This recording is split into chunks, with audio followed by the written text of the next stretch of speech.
Hey everybody, welcome to Always Bored Never Boring. Recently I've been playing a bit of HeroQuest, and in a change from the norm I temporarily hung up my Zargon mantle to play as the rogue heir of Elithorn, who had stepped in to replace the party's dwarf. In order for me to take on this more heroic persona, it fell to the HeroQuest companion app to assume the role of Zargon. I've used the app a few times now in order to create playthroughs for the channel, but this is the first time I've used it in a group in a more casual game where I wasn't fussing with cameras, lights and narration. It gave me a chance to pay closer attention to the app and what I like and don't like about it, and I thought what the heck, I'd put some of those thoughts in a video. First of all, I have to say that in general I'm not keen on using apps when I'm playing board games. I spend an ungodly amount of time looking at my computer screen and my phone, so I like to avoid doing that when I'm playing board games. Usually, if a game requires an app to play, something like Lord of the Rings Journeys in Middle-earth for example, I just skip it. And if a game has a companion app that assists gameplay but is optional, I just don't use it. But that doesn't mean I think there's no place for apps in board games. I don't see anything wrong with integrating that tech. Anything that makes gaming more accessible, anything that gives gamers more choices for how to engage with the hobby, well that's no bad thing. And I think it was a great move by Avalon Hill to add the companion app to their edition of HeroQuest. It opens the game to a wider audience, and yes, it has absolutely helped me to be able to create a lot of the content for HeroQuest on my channel. If you don't know how the companion app works, it's basically an automated Zargon, but a really lazy one. Lazy in a good way though, which we'll get into in a moment. You create a party, selecting your heroes and giving the party a name, and then you can go into any of the currently available campaigns, which at the time of making this video is everything up to and including the Frozen Horror. You select a quest from that campaign, and you're on your way. The app narrates the background information and quest goal, and then it generates the first room of the dungeon. From that point on, you will track your movements in the app, and the app will let you know if you fall into a trap, will reveal what lies behind each closed door, and will activate monsters on Zargon's turn. This means you can play the game solo or cooperatively, as the app tracks all of the secret information. And it does a pretty decent job, but I think it mainly does a pretty decent job because it really doesn't try too hard at it. The app is incredibly flexible in what it allows you to do. Rather than impose rules rigidly, it just tracks the information you give it. Only very rarely will it say, you can't do that. As a result, if you make mistakes when recording things in the app, they're easy to rectify, and for the most part the app doesn't intrude unnecessarily on what you're doing. Here's a few simple examples of what I mean. When you are tracking your movement, the app doesn't ask you how many spaces you're allowed to move, it just lets you move. It doesn't even cap your movement. You can walk through dozens and dozens of spaces, and the app will never say, you can't move that far. It just sits back and lets you do it.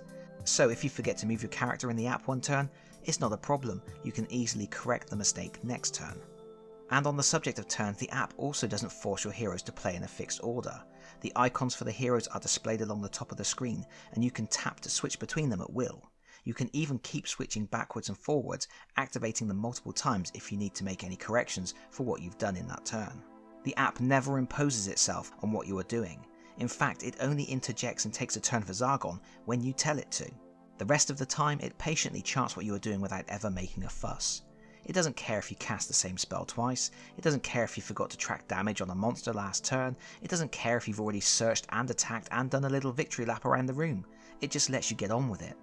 This not only makes it easy to correct a mistake, but also lets you play with various house rules, such as allowing heroes to change the turn order on the fly, or even allowing one hero to combine searching for traps with searching for secret doors, which is the rules from the original European version of the game that I always use to keep the game pacey. The app also isn't too strict on tracking monster attacks. When a monster activates, Zargon will move it and roll the attack dice for it. You then roll the physical dice to defend.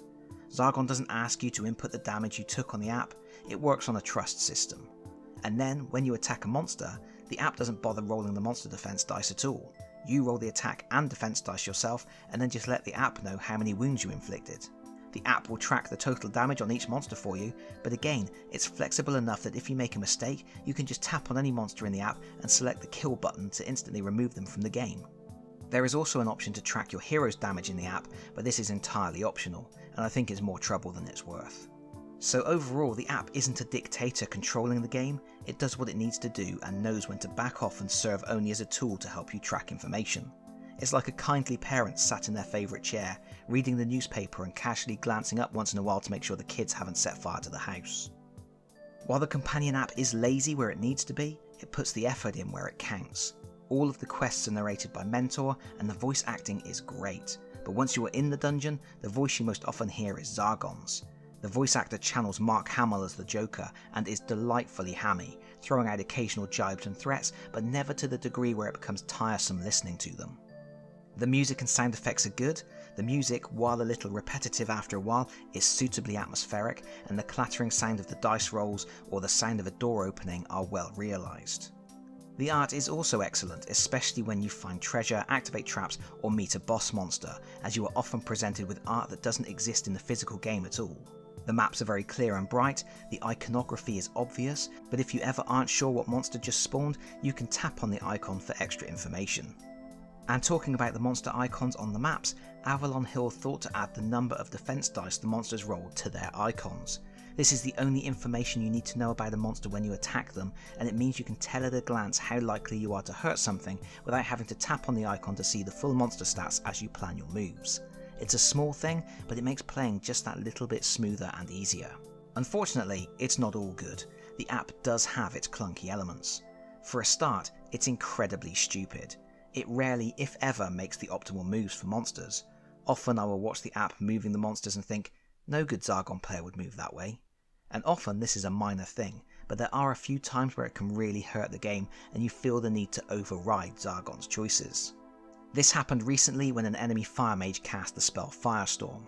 Firestorm hits all heroes and monsters in the same room as the caster. Only thing is, there were no heroes in the room at all, only monsters. Playing by the rules on the card, this would have instantly killed 4 monsters without any harm to the players at all. However, I did notice there is an inconsistency with this card in the app, where the rules for Firestorm state that it only hits heroes in the room rather than heroes and monsters. So that seems to be something that needs to be corrected somewhere. Regardless, this was a stupid play by the app. We ignored the fact the spell had been cast and left all the monsters on the board, but it still led to the final showdown with the mage feeling a little bit anticlimactic. And that was a very specific example of a weird choice the app made, but by no means the only example. In the Frozen Horror quests, gremlins will often try to steal items when they have nowhere to run to, and all the monsters allow themselves to be kited by characters with ranged weapons. They will never attempt to stay out of line of sight. Because of the flexibility of the app, you can often ignore or correct these mistakes. If a gremlin tries to attack you, you can just ignore that and roll some attack dice for it instead, for example. But I would still really like to see the developers working on the overall AI of the monsters to make them just a little smarter. Monsters don't often have complicated choices to make, but it seems that the app falls down every time it has to do anything more tricky than walking down a corridor to take a swing at the closest hero. If that's beyond the realms of possibility, perhaps just incorporating an option that lets you override Zargon's control of the monsters if you think you could do a better job. Really, I only need him to reveal the dungeon and the hidden traps and doors. I'm quite happy to make all the decisions for the monsters, as I will always play what I think is the optimal move to give the heroes a challenge. And I guess while I'm talking about things I think should be in the app, there are a few other things that I would like to see worked on. The app is very flexible in how it lets you approach the game. You can select any available campaign and then play any adventure from that campaign. It doesn't force you to do them in sequence. However, one thing it really should have is a way to mark a quest as complete. Many quests require the heroes to return to the starting stairway, but if you are anything like me, you never bother. You just call it a day and move on to the next quest. An option to mark the quest as completed at any time would be incredibly helpful. Additionally, they really need to look into how the app checks line of sight. It will allow you to see things around a corner before you get to that corner, which means it isn't measuring line of sight from center of your square to the center of the target square. Also, if you are standing orthogonally adjacent to a door, it won't recognize that you have line of sight to any enemies standing diagonally adjacent on the other side of that door. And of course, I would like them to add the Mage of the Mirror to the app sooner rather than later, as I want to start running those solo missions. Other than that, I think the app is pretty much doing what it should do, which is as little as possible. The less time I'm spending looking at the app, the happier I am. Of course, the app can never replace a good Zargon player. It will never react to the actions of the heroes in a way that feels real and organic, but it runs the game in a very hands-off kind of way that gives more people the opportunity to strap on a sword and shield and venture into dark domains to have stern words with the goblins there. And that's fine by me. And that's it from me, for now at least. Thank you to all of the Always Bored Never Boring club members, and thank you everyone for taking some of your valuable time to listen to me today.